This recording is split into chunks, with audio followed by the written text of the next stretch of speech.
Assalamualaikum warahmatullahi wabarakatuh. Apa kabar, pendengar setia dimensi lain? Semoga kalian semua selalu dalam keadaan sehat dan berada dalam lindungannya. Malam ini, kita akan kembali menelusuri sebuah kisah yang tak terlupakan. Kisah yang mungkin, tak semua orang berani untuk mendengarnya. Tanpa berlama-lama, inilah kisahnya. Aku sebenarnya nggak niat lewat hutan itu sore itu. Cuma karena hujan deras dari siang, jalan utama ke desa sebelah kebanjiran. Motor nggak mungkin lewat. Mau muter jauh, bensin juga tinggal dikit. Lewat belakang aja, kata Pak Rahmat tadi siang. Ada jalan setapak tembus, tapi jangan kemaleman. Aku angguk aja waktu itu. Dalam pikiranku, paling juga hutan biasa. Wong warga sini udah sering mondar-mandir. Jam di HP nunjukin pukul 5 lewat dikit waktu aku mulai masuk. Jalan tanah masih basah, bau lumpur sama daun busuk kecium kuat. Suara burung juga mulai jarang. Aku sempat berhenti, matiin motor, jalan kaki sambil nuntun. Terus, azan maghrib kedengeran. Aku refleks nengok kanan kiri. Suaranya jelas. Dekat. Tapi anehnya, arahnya dari dalam hutan, bukan dari desa manapun. Masjid mana ya? Gumamku. Aku lanjutin jalan, ngikut arah suara. Logikaku masih jalan waktu itu. Mungkin ada musala kecil yang belum pernah aku lihat. Azannya selesai. Sepi lagi. Aku sampai di satu tanah agak lapang. Pepohonan di sekelilingnya lebih jarang. Aku berhenti, napas agak ngos-ngosan. Permisi, ucapku pelan, entah ke siapa. Gak ada jawaban. Gak ada bangunan. Gak ada lampu. Cuma tanah, akar pohon, dan semak. Aku cek HP. Sinyal kosong. Jam nunjukin pukul 6 kurang. Tapi suasananya kayak udah malam banget. Aku berdiri di situ agak lama, perasaan gak enak mulai naik. Merinding pelan, dari tengkuk sampai punggung. Ah, perasaan aja, kataku ke diri sendiri. Aku balik badan, mau lanjut jalan. Baru 2 langkah, azan terdengar lagi. Kali ini, lebih pelan. Lebih dekat. Dan rasanya, bukan cuma manggil waktu salat. Tapi kayak, manggil aku. Aku berhenti total. Gak jalan, gak napas, cuma berdiri sambil dengerin azan itu selesai. Suaranya tenang, rapi, tapi aneh, gak ada gema. Kayak bukan keluar dari pengeras suara, tapi langsung dari udara. Begitu azan berakhir, hutan kembali sunyi. Terlalu sunyi. Udah, pulang aja, gumamku. Tanganku dingin waktu nyalain motor. Sekali starter, gak nyala. 2 kali, masih mati. Ya ampun, aku mulai panik kecil. Pas akhirnya nyala, aku nggak nunggu lama. Gasku tarik, jalan setapak itu kulibas tanpa mikir lagi. Begitu keluar dari hutan, langit langsung kelihatan lebih terang. Suara kampung balik normal. Anak-anak teriak main, suara piring dari rumah-rumah. Aku langsung ke warung Bu Sari, tempat biasa nongkrong orang sore-sore. Bu, tadi azan maghrib dari hutan ya? Tanyaku sambil duduk. Bu Sari berhenti ngelap gelas. Mukanya langsung berubah. Kamu lewat sana? Iya. Emang kenapa? Dia nengok kanan kiri dulu, baru jawab pelan, kalau dengar azan dari situ, jangan dicari. Pak Rahmat yang duduk di pojokan ikut nimbrung. Itu bukan masjid buat kita. Aku ketawa kaku. Lah, azan kok bukan buat manusia? Pak Rahmat nggak senyum. Azannya iya. Jamaahnya bukan. Suasana warung mendadak sepi. Gak ada yang nambahin. Gak ada yang nanya lebih lanjut. Aku nelen ludah. Bercanda, kan? Bu Sari cuma bilang satu kalimat, lirih tapi tegas. Kalau kamu masih bisa pulang sore ini, berarti kamu belum diajak. Malam itu, di rumah, aku susah tidur. Setiap kali hampir merem, azan itu keinget lagi. Dan di antara detik-detik sepi, aku yakin, ada yang lagi nunggu aku balik ke hutan itu. Aku nggak cerita ke siapapun soal malam itu. Bahkan ke ibuku. Takut dibilang kebanyakan pikiran. Tapi jujur aja, setelah obrolan di warung, kepalaku penuh tanda tanya. Kalau bukan masjid buat manusia, itu buat siapa?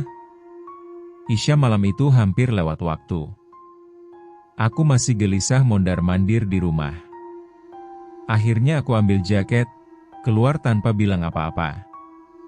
Entar aja salat di jalan, kataku ke diri sendiri. Alasan basi, tapi cukup buat nenangin hati.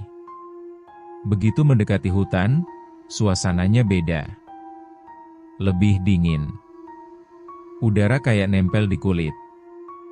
Aku matiin motor di batas jalan setapak, lanjut jalan kaki. Lalu, cahaya. Di antara batang-batang pohon, ada lampu kuning temaram. Bukan terang, tapi cukup jelas buat nunjukin satu bangunan. Masjid. Aku berhenti. Jantung langsung deg-degan. Bangunannya sederhana, dinding kusam, tapi utuh. Kayak masjid tua yang jarang direnovasi. Pintu terbuka. Dari dalam, suara orang ngobrol pelan terdengar. Ramai. Hidup. Loh, bibirku cuma bisa ngeluarin itu. Aku melangkah masuk pelan. Lantai dingin. Karpetnya udah lusuh. Jamaah duduk rapi, syaf penuh. Tapi aneh, mereka semua diam. Gak ada yang nengok. Tak ada suara sandal diseret. Tak ada batuk. Tak ada bisik jelas. Aku ambil posisi di syaf paling belakang. Berdiri. Niat salat, suaraku tercekat di dada. Imam maju. Takbir dikumandangkan. Allahu Akbar. Aku ikut mengangkat tangan. Saat itu, baru satu hal yang aku sadari dengan jelas. Masjid ini penuh. Sangat penuh. Tapi, aku nggak ngerasa sendirian di antara manusia.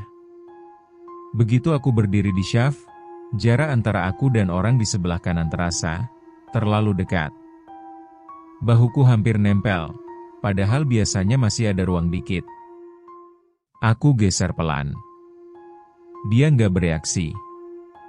Aku lirik sekilas. Yang kelihatan cuma pundak dan sisi wajah yang tertutup bayangan.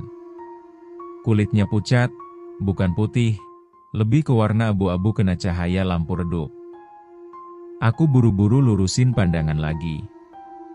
Fokus, salat, bisikku ke diri sendiri. Takbir kedua dikumandangkan. Gerakan jamaah serempak. Terlalu serempak. Kayak bukan manusia yang beda-beda napasnya.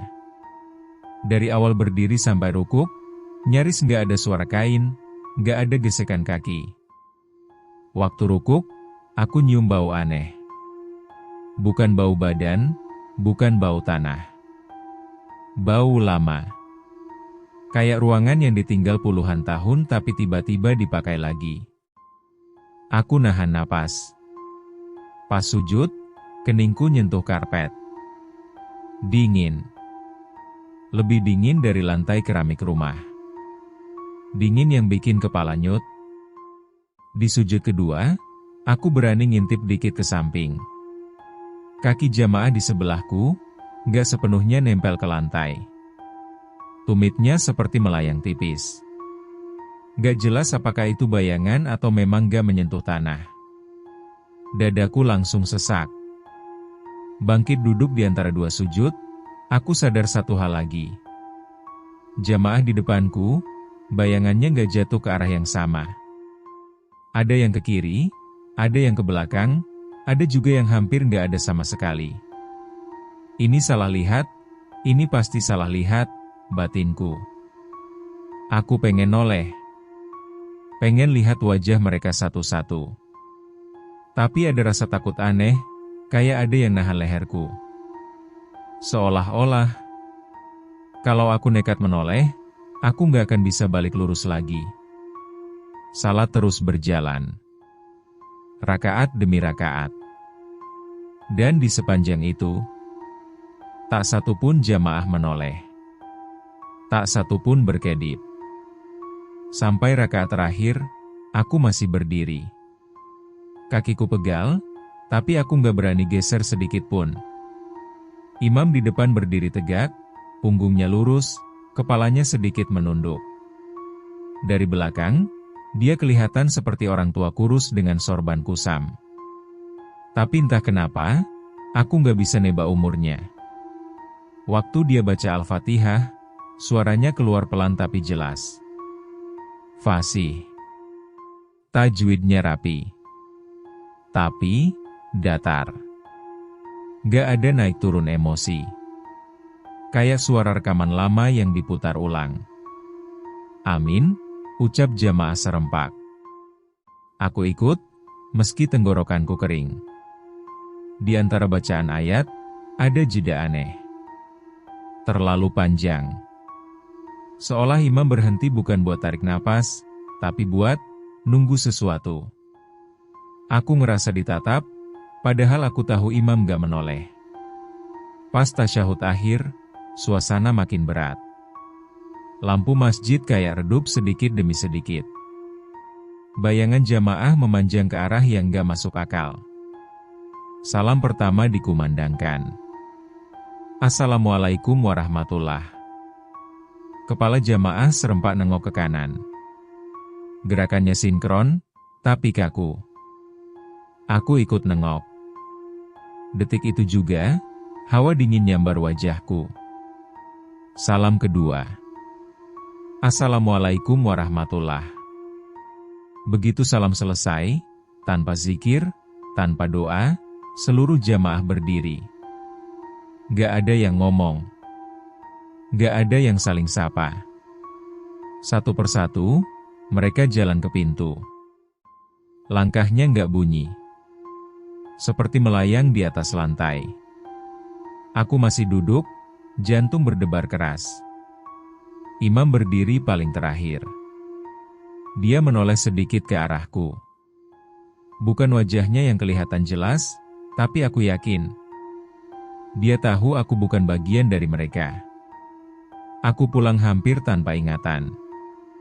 Yang aku ingat cuma jalan gelap, motor nyala sendiri waktu ku tarik gas, dan rumah yang akhirnya menyambutku dengan lampu teras masih menyala. Ibuku sudah tidur. Seolah aku cuma pergi sebentar, bukan baru keluar dari sesuatu yang bikin dada masih sesak sampai pagi. Aku nggak mimpi. Aku yakin itu. Karena paginya, rasa dingin itu masih nempel di kulit. Habis subuh, aku mutusin balik ke hutan. Bukan karena berani, lebih ke penasaran yang gak mau pergi. Aku pengen buktiin ke diriku sendiri kalau semua itu cuma kejadian malam yang dilebih-lebihkan pikiran. Matahari sudah naik cukup tinggi. Burung-burung ribut. Udara hutan biasa aja. Gak ada rasa berat. Gak ada dingin aneh. Aku berhenti di tempat yang aku yakin persis lokasi masjid semalam. Kosong. Gak ada bangunan. Gak ada lantai. Gak ada bekas fondasi.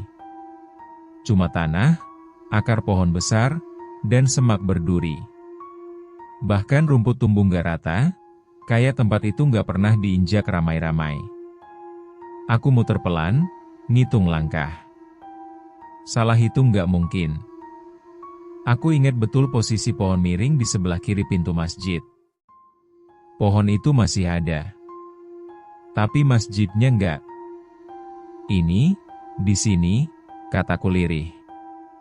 Aku jongkok, pegang tanahnya. Lembab. Normal. Nggak dingin. Tiba-tiba ada suara dari belakang. "Kamu nyari apa?" Aku kaget setengah mati. Pak Rahmat berdiri beberapa meter dariku, bawa parang kecil. "Pak, semalam, di sini ada masjid," ucapku terbata. Dia ngelihat tanah kosong itu lama. Terus geleng pelan. "Kalau siang, emang gak pernah ada apa-apa di sini."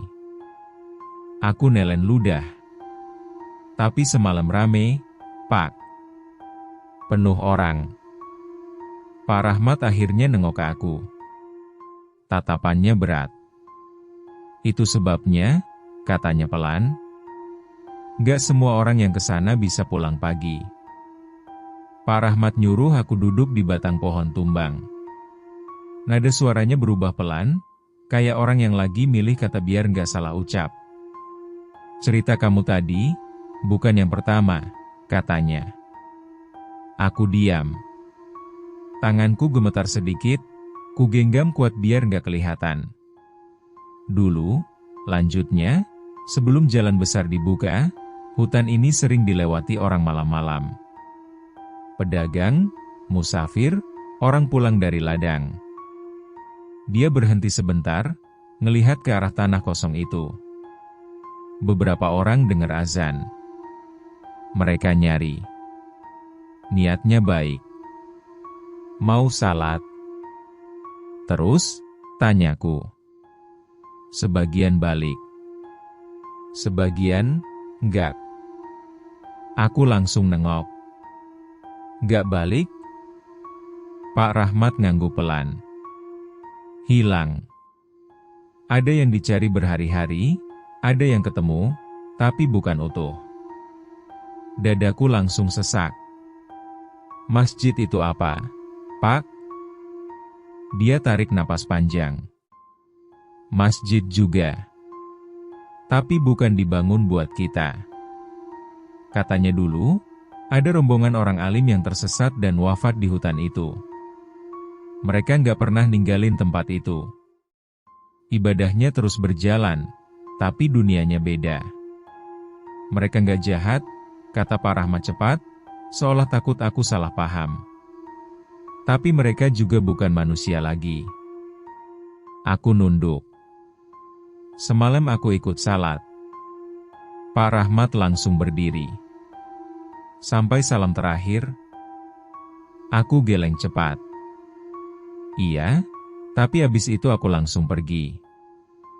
Dia menutup mata sebentar. "Masih aman?" Aku angkat kepala. "Masih?" Dia neken bahuku pelan. "Dengerin baik-baik. Kalau kamu dengar azan itu lagi, jangan datang. Jangan jawab salam mereka.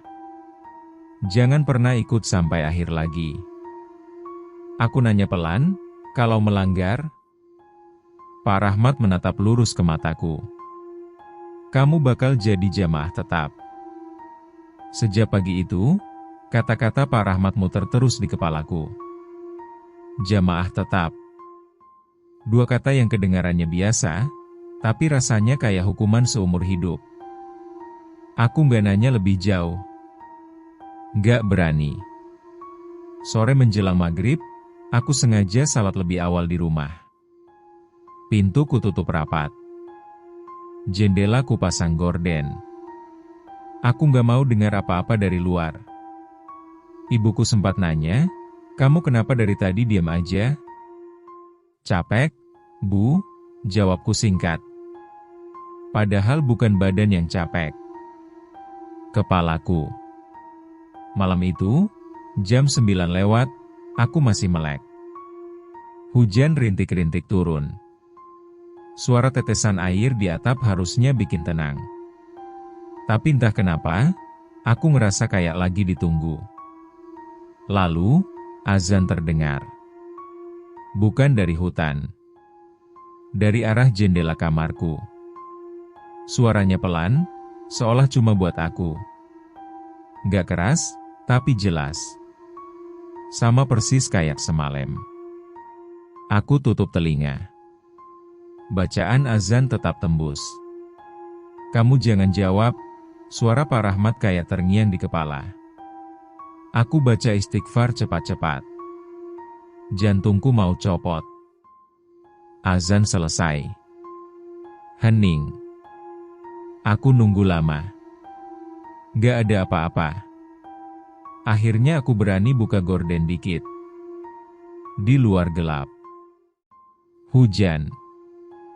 Sepi. Aku hampir lega, sampai sadar satu hal. Jam dinding di kamarku berhenti. Jarumnya tepat di antara Isya dan tengah malam. Dan entah kenapa, aku ngerasa, kalau aku telat sedikit aja malam itu, aku nggak akan bangun sebagai manusia biasa lagi. Jam dinding baru jalan lagi pas aku berani sentuh. Jarumnya muter pelan, seolah waktu barusan cuma numpang lewat. Aku duduk lama di pinggir kasur, keringat dingin nempel di punggung. Tenang, cuma kebetulan, kataku ke diri sendiri. Meski aku sendiri gak yakin. Hari itu aku coba sibukin diri. Bantu ibu, bersihin motor, bahkan numpang nongkrong di rumah temen sampai sore. Aku gak mau sendirian terlalu lama. Maghrib hampir tiba waktu aku pulang. Langit oranye tua, awan menggantung rendah. Dari kejauhan, azan maghrib desa terdengar normal. Aku agak lega. Sampai aku masuk gang rumah. Azan lain nyusul. Bukan dari masjid desa. Bukan dari hutan juga. Dari belakangku. Aku berhenti. Nafasku ketahan. Allahu Akbar. Suara itu lebih dekat dari sebelumnya. Dan di tengah azan, ada jeda pendek. Raka. Namaku. Lemah. Pelan. Tapi jelas. Kakiku lemas. Aku nggak berani nengok. Keringat dingin ngucur dari pelipis. Ini bukan panggilanmu, bisikku sambil merem. Azan lanjut lagi, seolah nggak terjadi apa-apa. Tapi tiap kalimatnya terasa kayak selangkah lebih dekat. Warga sekitar kayak nggak dengar apa-apa. Anak kecil tetap main. Orang lewat tetap ngobrol. Aku satu-satunya yang berhenti di tengah jalan. Begitu azan selesai, udara langsung normal. Suara desa balik lagi. Aku buru-buru pulang. Pintu rumahku tutup keras. Di dalam, ibuku nanya, "Kamu manggil-manggil tadi?" Aku langsung nengok. Ibu dengar? Dia heran. Iya. Kamu manggil nama sendiri dari luar. Dadaku langsung ambruk. Berarti aku nggak cuma dipanggil. Aku sudah mulai dijawab. Malam itu aku nggak tidur. Aku duduk di ruang tengah, lampu nyala semua. Ibuku sempat marah karena listrik, tapi aku pura-pura ketiduran di kursi. Dalam hati, aku cuma ngitung waktu. Nunggu subuh. Jam hampir 11 waktu udara mendadak dingin. Bukan dingin biasa, dingin yang bikin bulu kuduk berdiri semua. Lalu ada suara langkah. Pelan. Teratur. Dari arah luar rumah. Tok, tok, tok. Kayak kaki nyentuh tanah basah. Aku merem. Nafasku tahan. Raka. Suara itu nggak keras. lembut, sopan. Aku kenal suara itu. Jamaah di sebelah kananku waktu salat. Kamu hampir terlambat pulang, katanya lagi. Pintu rumahku nggak terbuka. Tapi suara itu jelas ada di ruang tamu. Aku udah pulang, jawabku lirih, tanpa sadar. Hening sebentar. Kami lihat kamu ikut berdiri, katanya. Itu tanda niat. Jantungku mau meledak. Aku cuma numpang salat. Niat yang setengah tetap dicatat. Aku ngeremang. Aku manusia. Kami juga dulu begitu. Aku nekat buka mata sedikit. Di depan pintu, berdiri sosok samar. Badannya ada, tapi nggak sepenuhnya. Wajahnya datar, matanya kosong tapi fokus ke aku. Pulanglah sebelum waktumu habis, katanya pelan. Suhu langsung normal. Sosok itu menghilang. Subuh tiba lama setelah itu. Dan aku sadar satu hal yang bikin lututku gemetar. Mereka sekarang tahu alamat rumahku. Setelah kejadian malam itu, aku mulai kehilangan rasa percaya sama waktu. Jam bisa jalan, bisa berhenti, bisa terasa terlalu cepat atau malah kayak gak gerak sama sekali. Yang jelas, sejak suara itu datang ke rumah, aku ngerasa kayak hidupku bukan sepenuhnya milikku lagi. Siang itu, aku ketiduran di kursi ruang tamu. Capek. Kurang tidur. Lampu masih nyala meski matahari terang. Aku kebangun karena sunyi. Bukan sunyi biasa. Tapi sunyi yang kayak disedot. Gak ada suara motor, gak ada ayam, gak ada angin. Aku duduk. Jam dinding nunjuk angka 3 sore. Jarumnya diam. Jangan lagi, bisikku. Udara mendadak dingin. Bau lama itu balik lagi. Bau yang sama kayak di masjid. Aku berdiri. Sekeliling rumah mulai gelap, pelan tapi pasti. Dinding-dinding kayak menjauh. Lampu meredup. Dan tiba-tiba, aku berdiri di dalam masjid itu lagi. Syaf sudah penuh. Jamaah duduk rapi. Aku ada di tengah mereka. Loh, kok aku di sini? Gumamku panik. Gak ada yang nengok. Jam besar di dinding masjid menunjukkan angka yang sama. 3 sore. Tapi langit di luar gelap pekat. Seorang jamaah di sebelahku bicara pelan, tanpa menoleh. Di sini, waktu tidak berjalan. Yang berjalan hanya niat. Aku gemetar. Aku nggak mau di sini. Kamu datang, jawabnya singkat. Imam berdiri. Takbir berkumandang. Aku sadar sesuatu yang bikin kepalaku hampir pecah. Kalau salat ini selesai, aku nggak tahu aku masih punya waktu buat pulang atau tidak. Takbir sudah dikumandangkan. Aku berdiri kaku. Kakiku berat, seperti nempel ke lantai masjid. Jamaah di sekelilingku berdiri bersamaan, gerakannya tetap rapi, tetap sunyi. Di rakaat pertama, aku mulai sadar ada yang beda. Di syaf depan, aku melihat seorang laki-laki dengan jaket lusuh. Aku kenal jaket itu. Coklat tua, saku kirinya robek sedikit. Itu jaketnya Udin. Udin hilang 2 tahun lalu. Katanya tersesat di hutan pas pulang mancing. Warga nyari berhari-hari, tapi yang ketemu cuma sendalnya. Mas, aku berbisik, hampir refleks. Dia nggak menoleh. Di rakaat kedua, aku lihat lagi sosok lain. Seorang bapak-bapak dengan kopiah hitam yang bagian depannya pudar. Wajahnya samar, tapi posturnya aku kenal. Pak Saman. Pedagang keliling yang katanya nggak pernah sampai ke desa tujuan. Dadaku makin sesak. Kenapa mereka di sini? Bisikku ke jamaah di samping. Jawabannya datang pelan, tanpa emosi. Mereka sudah menyelesaikan perjalanan. Apa maksudnya? Pulang, tapi bukan ke tempat asal. Aku gemetar. Di sekelilingku, makin banyak wajah yang terasa familiar. Orang-orang yang dulu cuma jadi cerita kehilangan. Mereka semua makmum. Tetap. Diam. Abadi.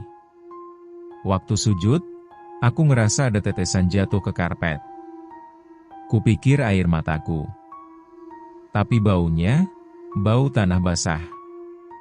Saat duduk di antara dua sujud, satu kalimat terlintas jelas di kepalaku. Mereka bukan disesatkan. Mereka diterima. Dan aku takut, aku sedang menyusul mereka, selangkah demi selangkah. Rakaat terakhir terasa lebih panjang dari sebelumnya. Aku ngerasa tiap detik ditarik, dipanjangkan, seolah masjid ini gak mau ngelepas siapapun yang sudah berdiri di dalamnya. Saat tasyahud akhir, aku nekat ngangkat kepala sedikit. Bukan buat lihat jamaah, tapi ke depan. Ke arah imam. Cahayanya berubah. Lampu temaram yang tadi kuning, sekarang lebih pucat. Bayangan imam jatuh lurus ke belakang, panjangnya melewati mihrab, kayak nempel ke dinding. Imam itu menoleh perlahan. Dan untuk pertama kalinya, aku melihat wajahnya. Bentuknya masih wajah manusia. Mata, hidung, mulut, semua ada. Tapi posisinya salah. Matanya terlalu dalam. Hidungnya terlalu rata. Kulitnya seperti kain tua yang dipakaikan ke tulang.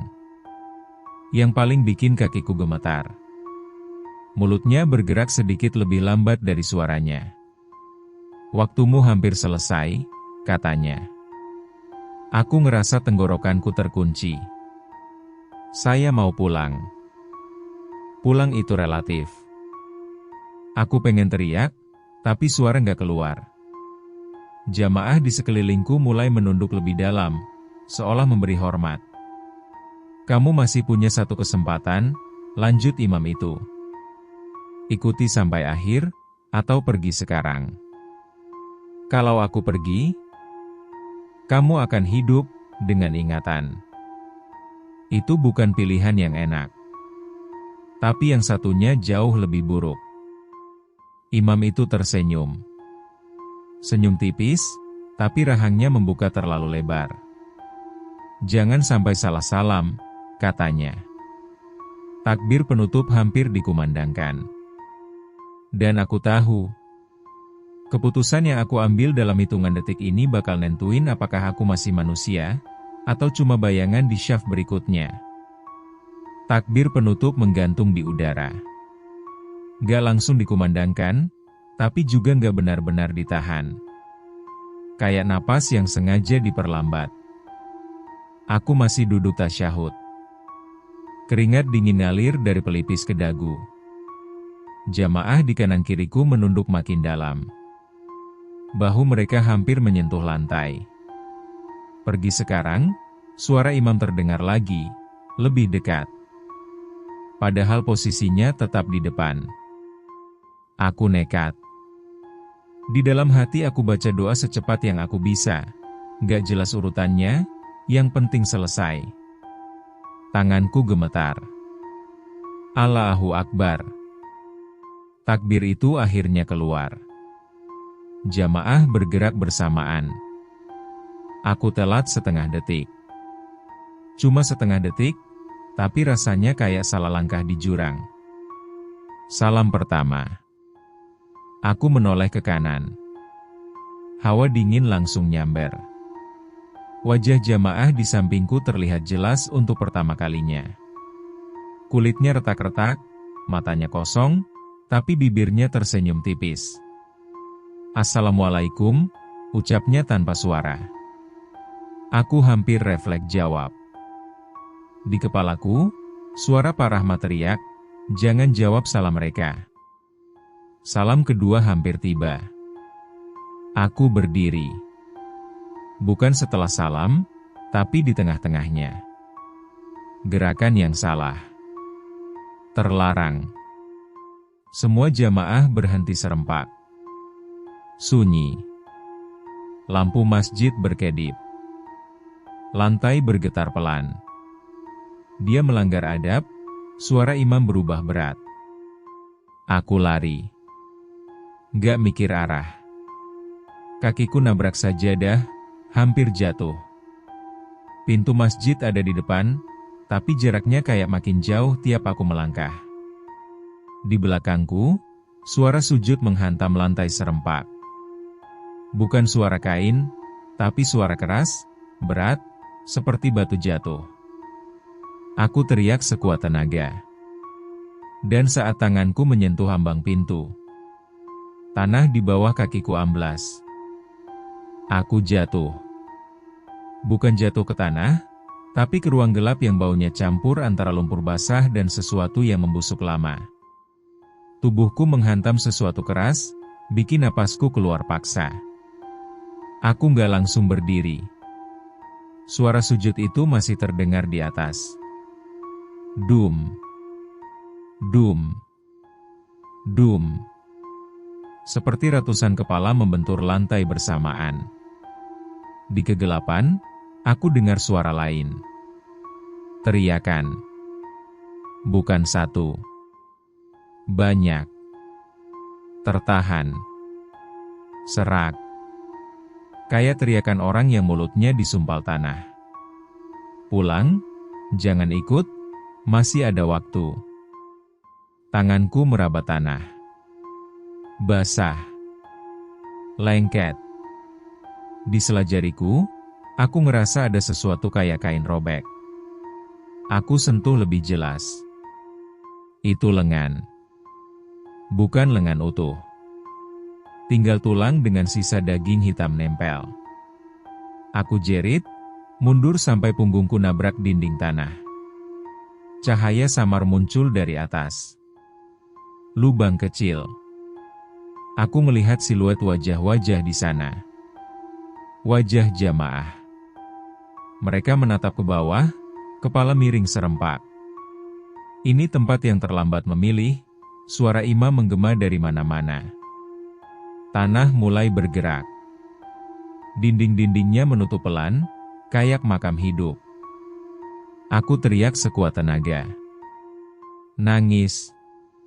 Bacaan apapun yang aku ingat keluar acak. Di antara teriakan itu, satu suara terdengar paling jelas. Bukan dari masjid. Azan. Jauh. Samar. Tapi manusia. Subuh. Tanah berhenti bergerak. Dan untuk pertama kalinya sejak aku masuk masjid itu, aku ngerasa masih punya arah pulang. Azan subuh itu makin jelas. Bukan suara kosong seperti sebelumnya. Ada napas di sela-selanya. Ada getar di tiap lafaz. Suara manusia yang masih hidup. Allahu Akbar. Tanah di sekelilingku bergetar. Bukan menutup, tapi retak. Dinding makam itu pecah garis-garis tipis, cahaya putih menyusup masuk. Teriakan di sekelilingku berubah jadi rintihan. Ada yang nangis, ada yang memanggil nama orang-orang yang gak aku kenal. Pergi. Jangan lihat ke belakang. Aku merangkak ke arah cahaya. Tanganku berdarah, lututku nyeri, tapi aku gak berhenti. Setiap kali azan naik nada, retakan makin lebar. Dari atas, aku dengar suara marah. Bukan teriak, lebih kedengungan berat yang bikin dada sesak. Waktu kami belum selesai. Imam. Masjid di atasku mulai runtuh. Suara kayu patah, batu jatuh, bercampur dengan gema sujud terakhir yang gagal disempurnakan. Aku berhasil keluar tepat saat azan sampai kalimat terakhir. Cahaya menyilaukan. Tubuhku terpental ke depan. Aku batuk keras. Bau tanah basah berubah jadi bau rumput pagi. Aku terbaring di pinggir hutan. Langit abu-abu muda. Burung mulai ribut. Dunia kembali bergerak. Beberapa warga berdiri mengelilingiku. Wajah mereka panik. "Ini dia," teriak seseorang. Pak Rahmat jongkok di sampingku. Wajahnya pucat. "Kamu masih jawab azan subuh?" Aku ngangguk lemah. Dia menutup mata lama. Berarti mereka gagal. Aku pengen nanya. Tapi sebelum sempat, pandanganku gelap. Dan untuk pertama kalinya, aku tidur tanpa mimpi. Aku bangun di rumah. Di kamarku sendiri. Bau minyak kayu putih masih kuat, selimut terasa berat di badan. Kepalaku pening, tapi bukan pusing yang aneh, lebih kayak orang habis demam lama. Ibuku duduk di samping ranjang. Matanya sembab. "Kamu sadar?" Suaranya gemetar. Aku coba ngomong, tapi tenggorokan kering. Cuma angguk kecil yang bisa kulakuin. "Kamu hilang 3 hari, katanya pelan. Ditemuinya tadi pagi, di pinggir hutan. Kamu gak bangun-bangun. 3 hari. Dadaku langsung sesak. Di kepalaku, semua kejadian itu terasa cuma 1 malam. Pak Rahmat datang siang itu. Dia berdiri di pintu lama, kayak ragu mau masuk atau enggak. "Kamu masih ingat?" tanyanya. Aku ngangguk lagi. Masjid itu runtuh. Dia duduk pelan. Bukan runtuh. Menutup. Aku menatap langit-langit. Mereka marah. "Wajar," katanya. "Kamu harusnya sudah jadi bagian." Aku nelen ludah. Yang di bawah tanah itu, orang-orang yang hilang. Pak Rahmat menghela napas. Yang ragu. Yang setengah-setengah. Yang telat memilih. Aku merem. Suara teriakan itu masih jelas di telinga. "Kamu selamat karena satu hal," lanjutnya. "Kamu dengar azan subuh dari dunia sini. Dan kamu milih itu." Aku pelan-pelan duduk. Tubuhku masih lemas. Mereka bakal nyari lagi. Pak Rahmat menatapku lama. Terlalu lama. "Mereka nggak perlu nyari," katanya akhirnya. "Kalau dipanggil, yang datang biasanya datang sendiri." Kalimat itu lebih dingin dari semua yang pernah aku rasain di hutan. Dan sejak hari itu, aku nggak pernah lagi menunda waktu salat. Hidup kembali normal. Setidaknya kelihatannya begitu. Aku kerja lagi, ngobrol lagi sama orang, ketawa di waktu yang pas. Bekas luka di lutut lama-lama pudar. Bau tanah itu juga jarang muncul, kecuali kalau hujan turun terlalu lama. Tapi ada hal-hal kecil yang berubah. Aku selalu bangun sebelum subuh, bahkan tanpa alarm. Seolah tubuhku hafal, takut kalau terlambat sedetik saja. Kalau azan mulai, aku sudah berdiri, wudu, dan salat. Gak pernah nunggu. Pak Rahmat jarang lewat rumah lagi. Katanya biar aku gak keinget terlalu sering. Aku paham maksudnya. Hutan itu sekarang ditutup warga. Dipasangi pagar seadanya, dikasih papan peringatan. Tapi orang tetap lewat siang hari. Mereka bilang cuma hutan biasa. Dan memang, di siang hari, tak ada apa-apa. Malam tertentu, Saat udara terlalu dingin dan desa terlalu sunyi, aku kadang dengar azan lain. Pelan. Jauh. Dari arah hutan. Gak memanggil namaku lagi. Cuma azan. Aku selalu berhenti sejenak saat itu. Bukan buat nyari arah suara, tapi buat memastikan aku masih di sini. Masih di dunia yang bergerak. Masih punya pilihan. Pernah suatu malam, setelah azan itu selesai, ada bisikan samar ikut terbawa angin. Syaf masih ada. Aku tutup pintu, baca doa, dan duduk sampai subuh.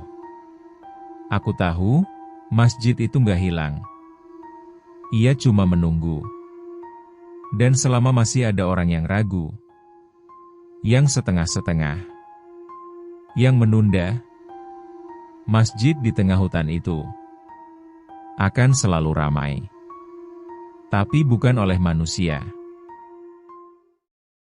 Terima kasih telah menyimak cerita malam ini.